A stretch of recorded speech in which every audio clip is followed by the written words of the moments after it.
एक स्वस्थ व्यक्ति बिना खाए 20 से 25 दिन तक जीवित रह सकता है।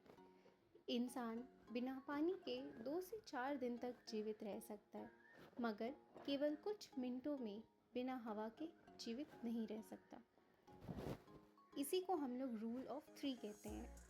रूल ऑफ 3, जिसमें 3 हफ्ते तक बिना खाए, 3 दिन तक बिना पिए और 3 मिनट में बिना श्वास लिए जीवित रह सकता है। हवा, ब्रेथ, श्वास, आज हम इसी पे बात करेंगे जो हम सब का प्राण है।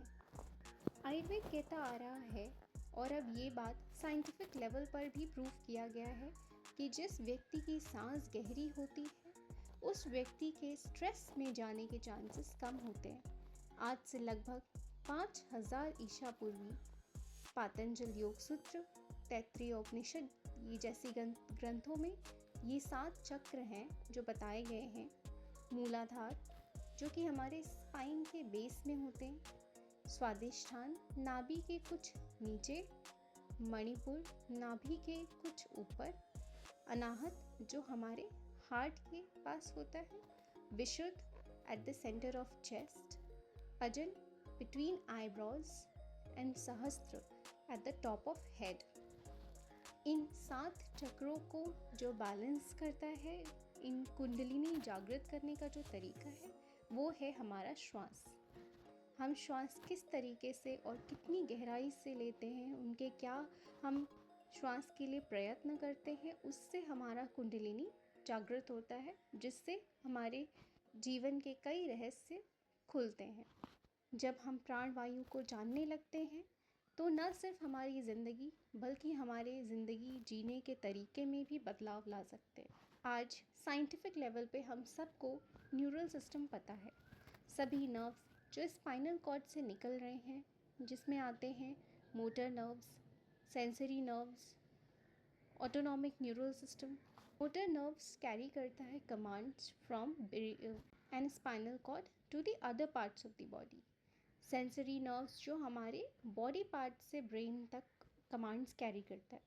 और ऑटोनॉमिक सिस्टम हमारे इनवॉलेंटरी एक्शंस, हमारे हार्ट और हमारे डाइजेशन के लिए हेल्पफुल है। तो ये सब जो कैरी करने का काम है नर्व्स का, ये सब रिलेटेड होते हैं हमारे वायु से, क्योंकि हम जानते हैं कि अगर कहीं पे भी मूवमेंट हो रहा है तो वो केवल वात की वजह से होता है, केवल वायु की वजह से होता है। ये बात आज साइंटिफिक लेवल पे सिद्ध है, परंतु हज़ारों साल पहले हमारे ग्रंथों ने वायु को 5 भाग में विभक्त कर दिया था, जिसमें से हमारे पास है प्राण वायु, उदान वायु, व्यान वायु, समान वायु और अपान वायु। प्राण वायु जो हमारी ब्रेथ है, जो हमारी श्वास है। उदान वायु जिसको आज हम सिंपैथेटिक नर्वस सिस्टम से कोरिलेट कर रहे हैं। समान वायु जो हमारे डाइजेशन के लिए हेल्पफुल है, हम कहते हैं कि हमें गैस बन गया, मतलब वो वायु हो गया ना वो। और उसके बाद व्यान वायु जो हमारे ऑल ओवर बॉडी में प्रेजेंट है, जिसको हम लोग पैरासिम्पैथेटिक नर्वस सिस्टम से कोरिलेट कर रहे हैं। और अपान वायु मतलब फ्लैटस, स्टूल, यूरिन और गर्भाशय, इन सब को पास करने के लिए हमारे पास अपान वायु है। हम सिर्फ इसी बात से समझ सकते हैं कि हमारे पास बहुत समय से इसका नॉलेज है, बस पेटेंट ही किसी और ने ले लिया। तो अब हम बात करते हैं कि प्राण वायु को नियंत्रित कैसे करें। श्वास की सही तरीका क्या है, श्वास लेने का सही तरीका क्या है। डाइट सबने कंट्रोल कर लिया, हाइड्रेशन सबको पता है कि हाइड्रेट रहना चाहिए, परंतु जिस बात पे बात नहीं हुई वो है ब्रेथ। What about breath. ये वही बात है जैसे सब्ज़ी है, पानी है, कुकर भी है, आग भी है, लेकिन सिलेंडर नहीं है, मतलब श्वास नहीं है। तो जब तक श्वास नहीं होगा आपका पाचन संस्थान, आपका डाइट, आपका हाइड्रेशन, ये सब अधूरा रह जाएगा। अगर आप अपनी प्राण वायु को गहरी कर लो तो वो आपके मूलाधार से लेके आपके सहस्त्र तक चक्र तक जो इतनी भी वायु जाती है, मतलब आपके मूलाधार जो आपका पेरिएनल रीजन है, वहाँ से आपके सहस्त्र चक्र यानी कि आपका pineal gland, pituitary gland, hypothalamus जो आपके गुड मूड को रिप्रेजेंट करते हैं, आपके मूलाधार चक्र जो एड्रेनलिन जहाँ से सिक्रीशन होता है फ्रॉम किडनी तो ये आपके गुड मूड को रिप्रेजेंट करते हैं। ब्रेन जहाँ से डोपामीन सिक्रीट होता है, ये भी आपके गुड मूड को रिप्रेजेंट करते हैं, स्ट्रेस को कम करते हैं। तो अगर इन सब बॉडी पार्ट्स में प्रॉपर ऑक्सीजनेशन मिलेगा, अगर हम अपनी वायु को गहरी कर लें, डीप ब्रेथ लें, तो हमारे प्रॉपर ऑक्सीजनेशन मिलेगा सभी ऑर्गन्स को फ्रॉम बेस टू टॉप, और फिर उनसे होगी उनकी प्रॉपर फंक्शनिंग, और तब हमें मिलेंगे उनके सारे बेनिफिट्स, तब हमारे स्ट्रेस लेवल कम होंगे।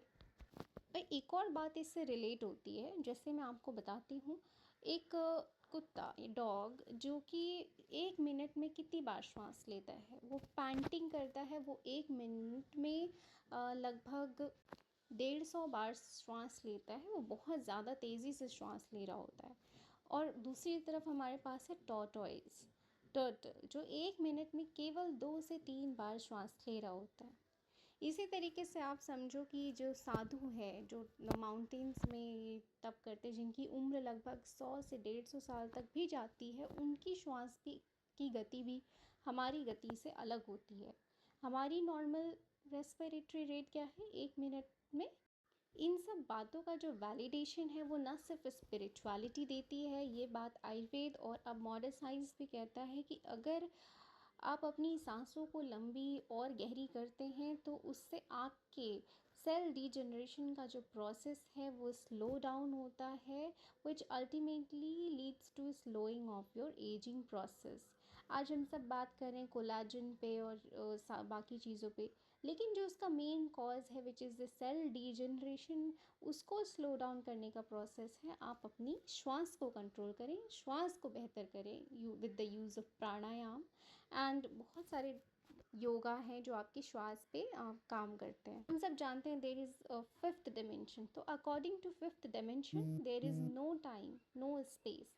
सो दैट मीन्स आपका एज, आपकी लॉन्जेविटी, ये डिपेंड करता है सिर्फ आपके लाइफस्टाइल पे, आपके योगा, आपके प्राणायाम पे। So with this, I would like to end my channel video today, and yeah, please do like, share, subscribe my channel for more such videos जहाँ मैं लेके आती हूँ lifestyle related, diet related, health related, medicinal related, disorder related videos. So yeah, thank you for watching it, and please do subscribe for more such videos. Namaste.